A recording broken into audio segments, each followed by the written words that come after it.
히브리서 11장은 믿음장으로 알려져 있습니다. 믿음의 본질과 믿음의 사람들에 대해서 말하고 있는데요.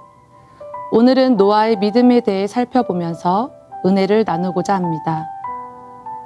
히브리서 11장 7절을 보면 믿음으로 노아는 아직 보지 못한 일에 경고하심을 받아 경외함으로 방주를 준비하여 그 집을 구원하였으니 이로 말미암아 세상을 정죄하고 믿음을 따르는 의의 상속자가 되었다고 말씀하고 있습니다. 여기에서 아직 보지 못한 일은 홍수를 말합니다. 홍수가 일어나기 전에 노아는 하나님의 경고하심을 받았고 믿음으로 경외함으로 방주를 준비하였습니다. 믿음은 바라는 것들의 확신이며 보이지 않는 것들의 증거입니다. 우리는 노아가 살고 있던 시대를 살펴볼 필요가 있습니다.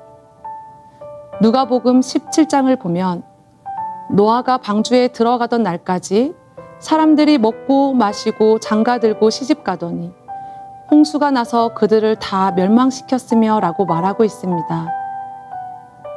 먹고 마시고 장가가고 시집가는 것. 인생에서 너무나 자연스럽고 당연한 일입니다.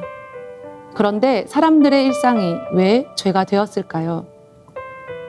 바로 삶의 주인이 자기 자신이었기 때문입니다.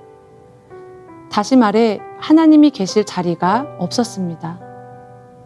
하나님을 왕으로 모시고 하나님의 영광을 위해 사는 것이 아니라 자신이 왕이 되어 자기의 유익과 쾌락을 위해 살아갔습니다.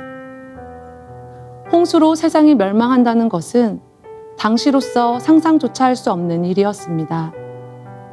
사람들은 방주를 만드는 노아의 모습을 보며 하나님의 경고를 들어야 했습니다. 그러나 이들은 하나님의 경고를 소홀히 여겼습니다. 하지만 노아는 어땠습니까? 경외함으로 방주를 준비했다고 말씀하고 있습니다. 하나님을 경외하는 것은 두려워하며 존경한다는 뜻입니다. 하나님을 경외하는 사람은 결코 하나님의 말씀을 소홀히 여기지 않습니다. 노아에게도 홍수의 징조는 보이지 않았습니다. 다만 하나님께서 말씀하셨기에 자신의 모든 삶을 방주 만드는 일에 다 바쳤습니다. 하나님의 말씀을 믿었기 때문입니다. 홍수에 그 어떤 징조도 없었지만 하나님께서 말씀하시니 노아는 믿었습니다. 이것이 세상 사람들과 노아의 가장 큰 차이점입니다. 그렇다면 지금 여러분의 믿음은 어떠합니까? 우리의 믿음의 근거가 오직 하나님의 말씀이십니까? 방주 만드는 일이 120년이나 걸렸습니다. 시간이 지날수록 의심이 들 법도 합니다. 하지만 노아는 의심하지 않았습니다. 하나님의 때가 되면 그대로 이루리라고 믿었습니다. 믿음을 눈에 보이지 않고 추상적인 것으로 여기는 경우가 있습니다. 그러나 믿음은 결코 막연하거나 추상적인 것이 아닙니다. 노아의 믿음을 보십시오. 믿음은 굉장히 실제적인 것입니다. 삶의 방향을 이끄는 것이 믿음이었습니다. 다시 한번 질문을 던집니다. 우리에게의 믿음은 어떠한 것입니까? 노아의 방주는 아주 큰 네모난 배입니다. 방주에는 키도 없고 나침반도 없고 조종실도 없었습니다. 다시 말해서 노아가 방주의 방향을 잡을 수가 없었다는 것입니다. 폭풍과 비와 물결 사이에서 배가 움직일 때 불안하지 않았겠습니까? 방주가 박살나서 죽게 될까봐 두렵지 않았을까요?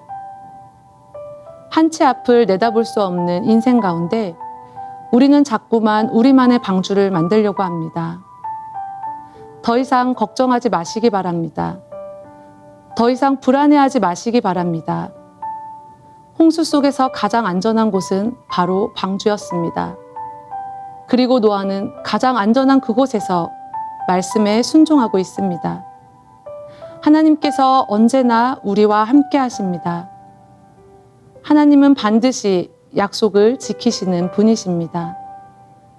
안심하시고 인생의 배를 하나님께 맡기시기 바랍니다. 배를 조종하시는 분이 하나님이시라는 사실을 다시금 기억하시고 말씀 앞에 살아가시기를 바랍니다. 하나님께서는 우리가 이 시대의 노아가 되기를 바라십니다. 하나님의 말씀을 믿고 경외함으로 순종하시는 저와 여러분이 되시기를 간절히 바랍니다.